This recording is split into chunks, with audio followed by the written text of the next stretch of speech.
I'm joined today by Alex O'Connor, who is an alumnus of our faculty. Alex studied philosophy and theology with us and graduated from Oxford in 2021.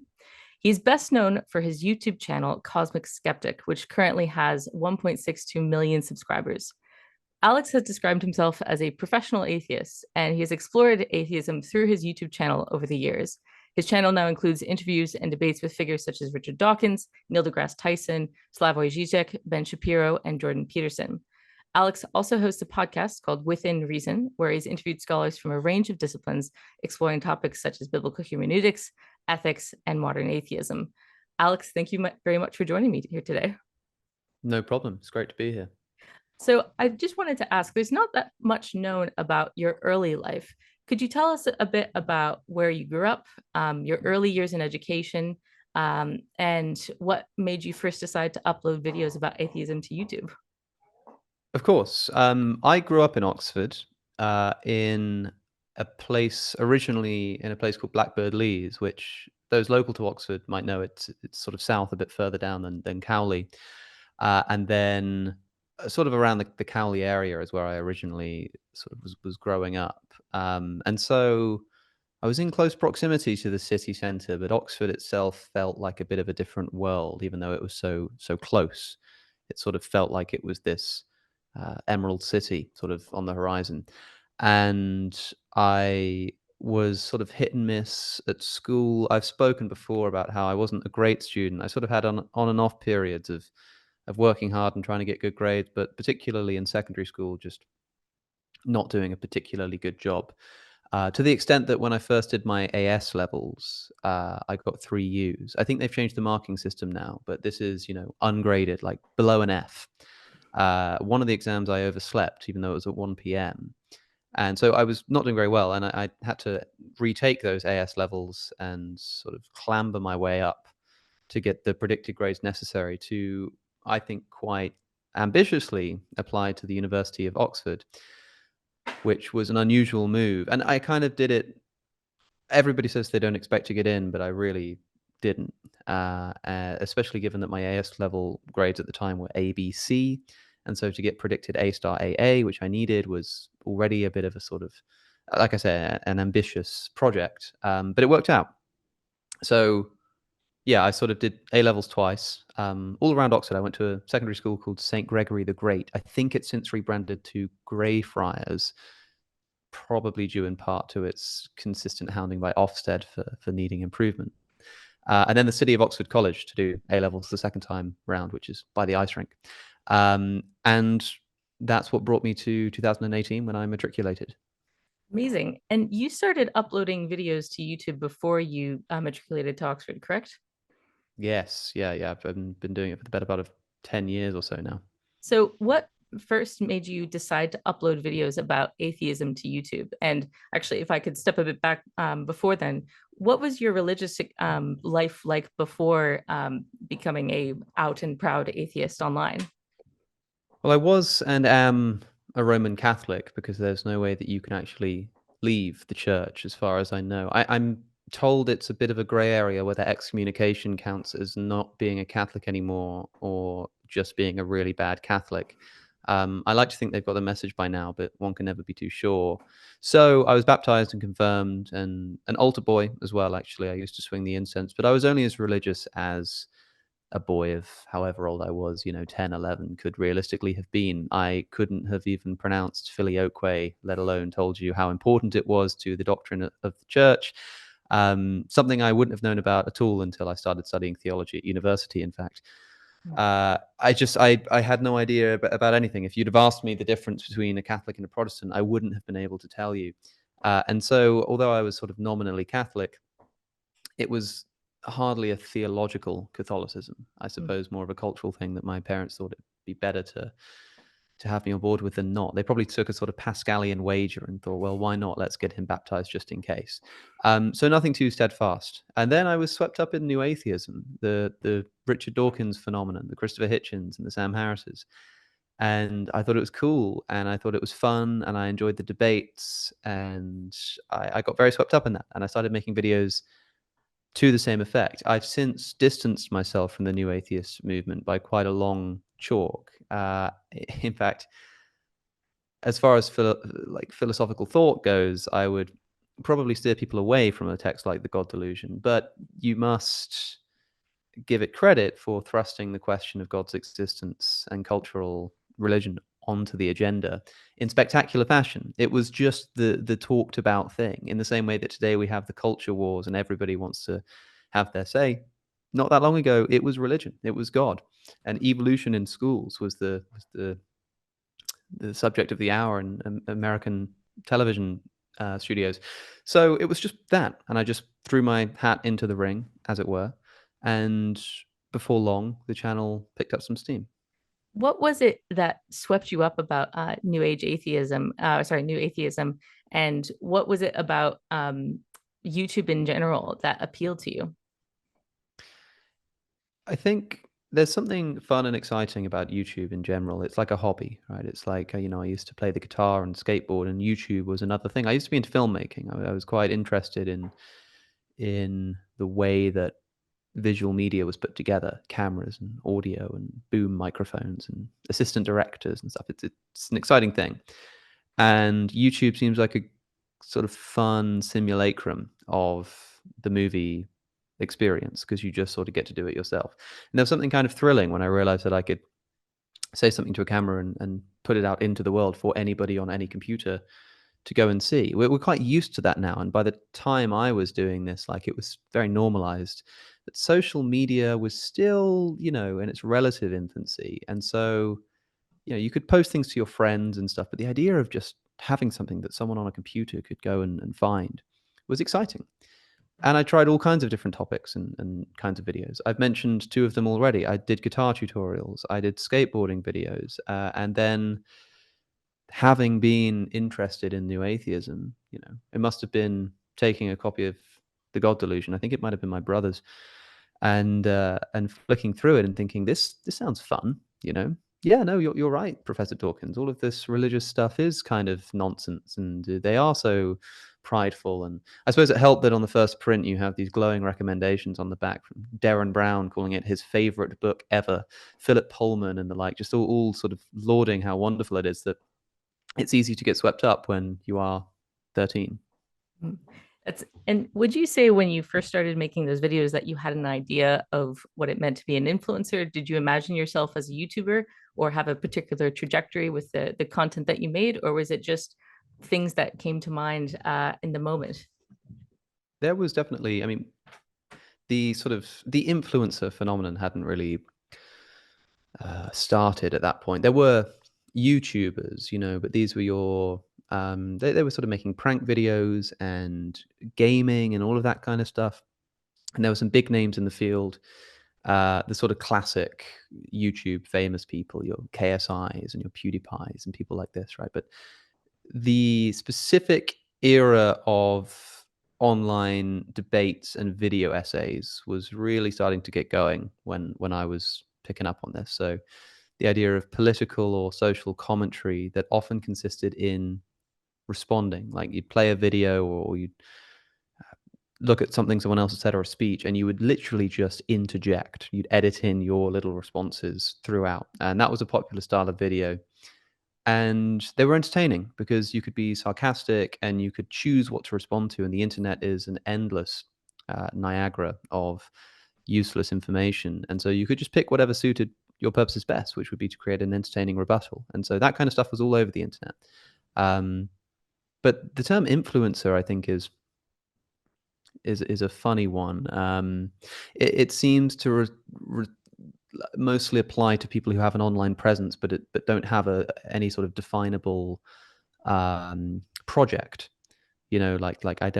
I think that someone who's an influencer is literally someone who's famous for fame's sake, and so they influence in the sense of just whatever they feel like saying that day is the subject of conversation. For me, I'm a YouTuber, and maybe I influence people's views, but I do that as a channel for other people's writing.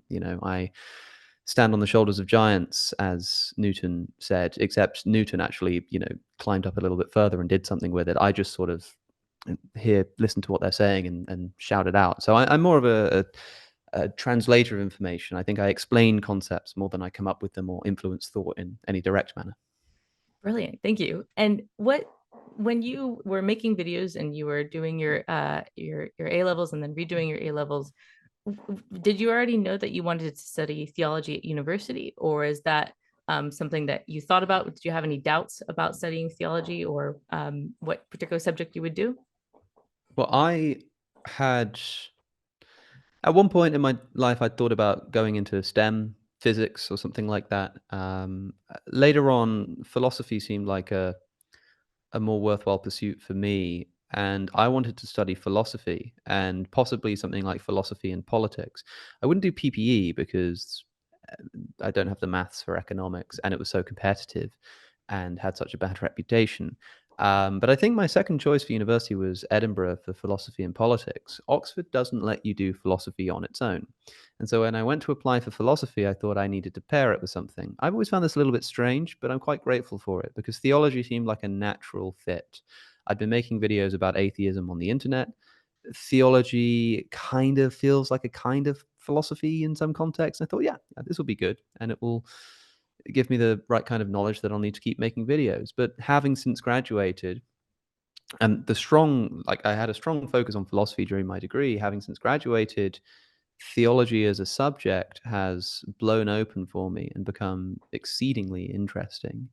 And I think that's got a lot to do with studying it at university. I mean, people forget that the theology faculty is, in fact, the faculty of theology and religion.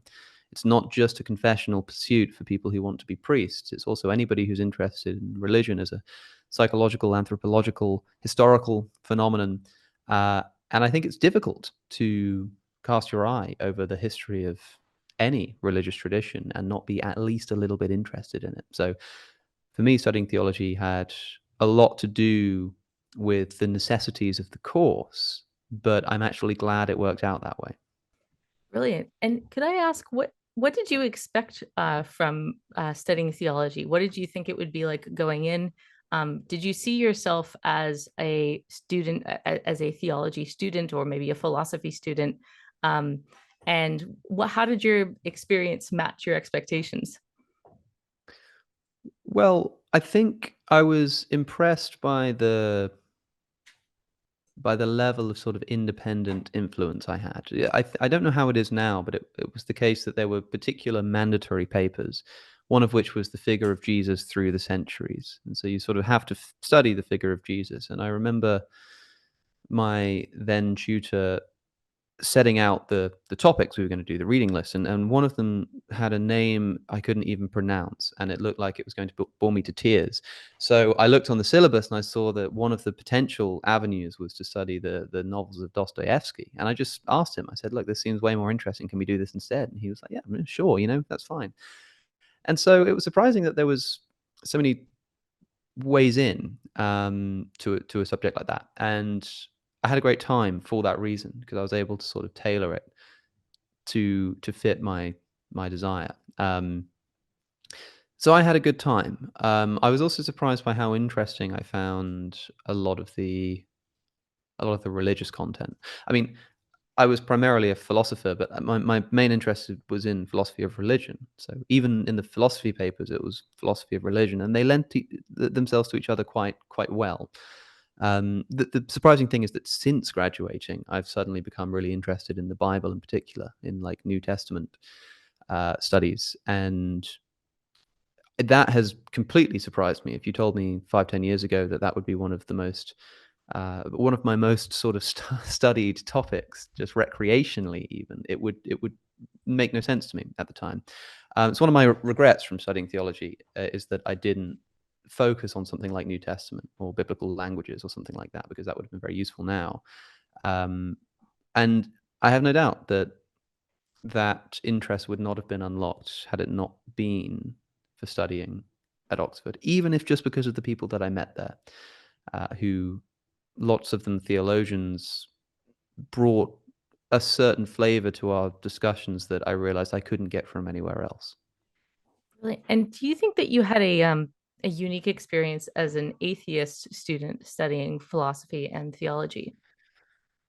Honestly, no, because it's it's quite a normal thing to do. I understand it's a little bit strange that it's a little bit strange to think that an atheist would study theology, but then it's not, because atheists also study classics, and nobody's confused why an atheist with regard to the Greek pantheon would be interested in studying the Iliad. In fact, becoming obsessed with the poems of Homer. It's interesting, and it's not interesting to everybody, like even to some Christians, probably most Christians, theology is a dreadfully boring pursuit because that's just not what you're interested in. But if you like religion and theology and you're interested in it as a subject, it's awesome. Of course, people do study it confessionally. Like if you want to become a priest or something, having a theology degree is going to be really useful for that. But guess what? You get to choose your modules. So, if you want to be a priest, then maybe you're going to study ecclesiastical history. You're going to look at the writings of the church fathers. You're going to, look at, I don't know, you're going to look at theological, historical disputes. You want to understand the development of the church and that kind of stuff because it'll be useful for your career. Whereas someone like myself could study the psychology of religion, the sociology of religion. I did a module on the relationship between science and religion, talking about the Galileo affair and Isaac Newton and Charles Darwin and the like.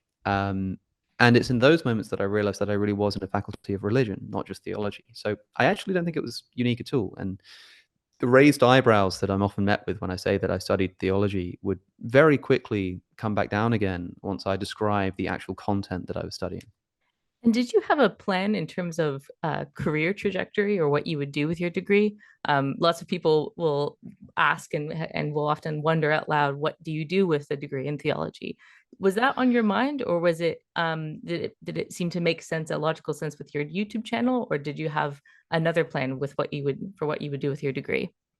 Well, I did already have this YouTube channel thing going on, which you can never be sure how long something like that will last. But I did think to myself that that was what I had in mind in order to when I was studying, like what I was going to be sort of using this for. It's always good to have a motivation for studying, and there are degrees that are more and less employable. In theology, if you're thinking about job prospects, I understand why it seems like you're only talking about people who want to be priests.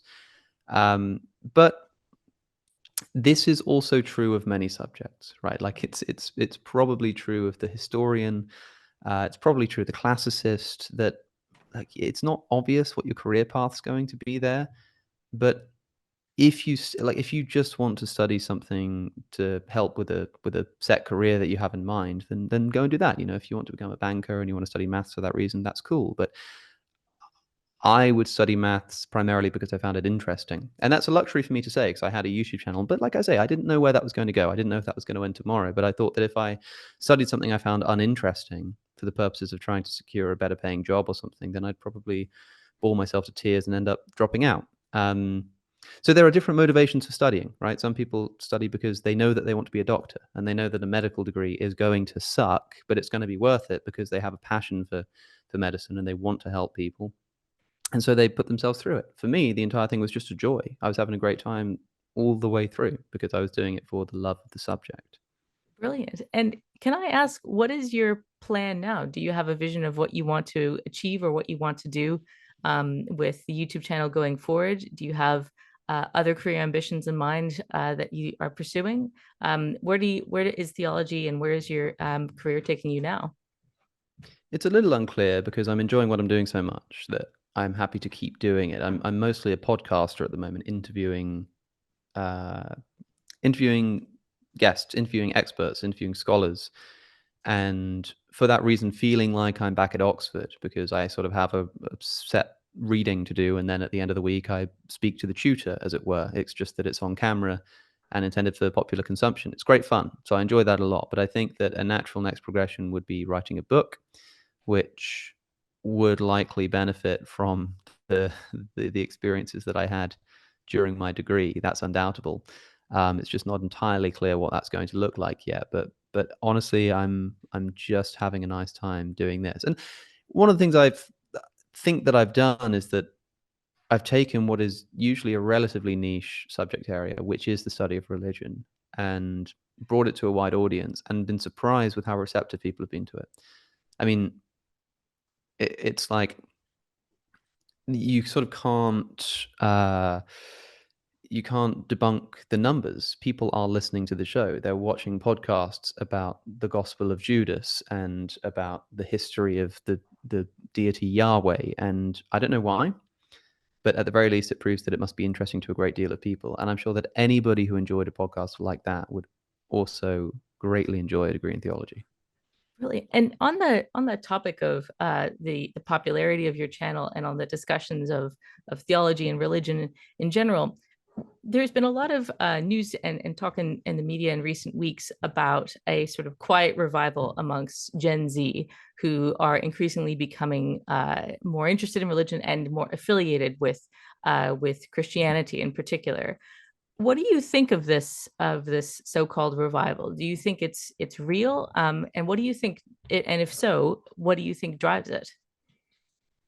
It's always very difficult to analyze sociological trends in the short term, and sort of 5-10 years is the short term. I mean, this so-called revival is really only something that's happened in the past few years, indebted to this emerging cultural Christianity, itself indebted to probably the work of Tom Holland and his book Dominion, which seems to have kickstarted this new popular thought. It's the new sort of popular thing in the zeitgeist, is that everything is ultimately Christian, and if you just sort of give it a bit of attention, then even if you can't quite buy into the mythological stuff, you realize that it's not really about that, and we're just trying to start community.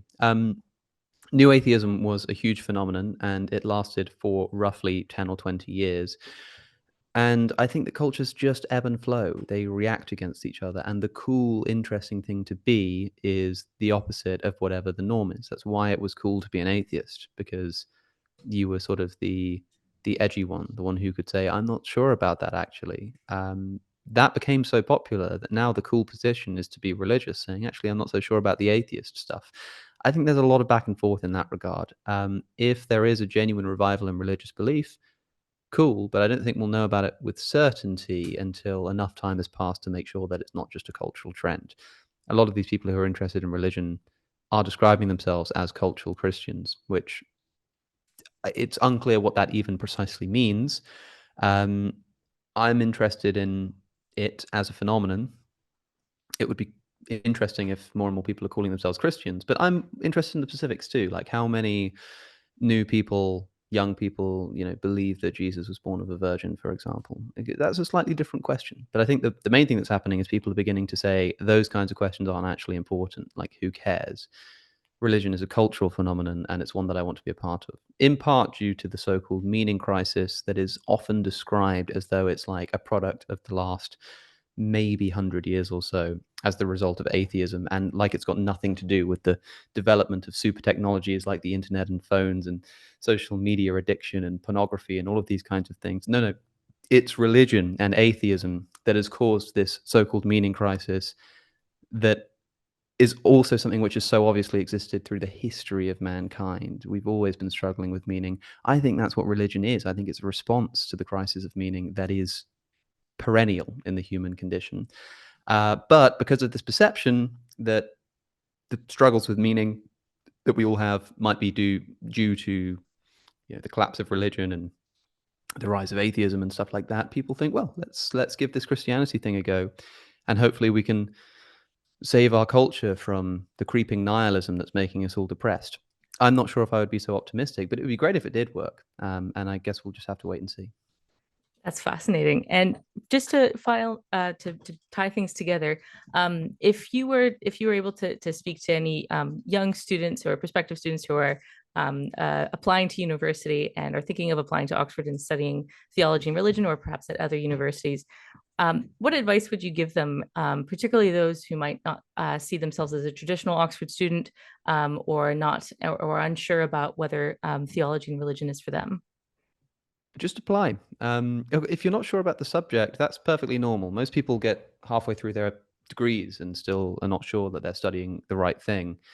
Um, but if you think it's something you want to do, but you're not sure because you don't think you would be the right person for it, or something of that regard, then just put in the application. I mean, there's no harm in doing so, right? If you're not sure about theology, you think it's kind of interesting, but then do a joint honors. Try philosophy and theology like I did. That was great fun. but there's no harm in applying. And I think that if you have passion, it should come through. Don't lie on your personal statement. Don't say that you've read things that you haven't. Don't like be prepared to discuss anything that you write in your personal statement in an interview. Like, don't go overblowing it or whatnot. People, admissions officers are not looking for what you know. They're looking for like how you learn. I think if you apply saying you've basically got no knowledge but you want to learn a thing or two and just demonstrate a curiosity, and then if you get an interview, just like being asked a question and saying I've got absolutely no idea, but like I'd love to explore that, and trying to do that on the spot. If you can demonstrate a curiosity, that will be enough. I essentially had an argument with my interviewer for philosophy because we were talking about logic and something about the definition of validity, and I was like, I don't think that's right, and she was like, it is, and I was like, I'm not really sure, and then I sort of thought about it and thought, actually, okay, yeah, no, fair enough, I think you're right. I thought maybe she was trying to trick me or something, but I was like, okay, actually, I've made a mistake there. And that seems kind of embarrassing, perhaps, and maybe not the kind of thing you want to do in an interview, but it's actually perfect because, you want to demonstrate your aptitude for thinking, not your wealth of pre-existing knowledge. Because if you know it all already, then what would be the point? So just apply, and apply with curiosity and enthusiasm. And as long as those two things can come through, you'll probably have a better shot than somebody without those things, but who knows what filioque means. Brilliant. Excellent advice, Alex. Thank you so much for joining us today. And for those watching, if you'd like more information about applying for programs at the University of Oxford for theology and religion, see links in the description. Alex, thank you so much for your time. No problem. Awesome. Cheers.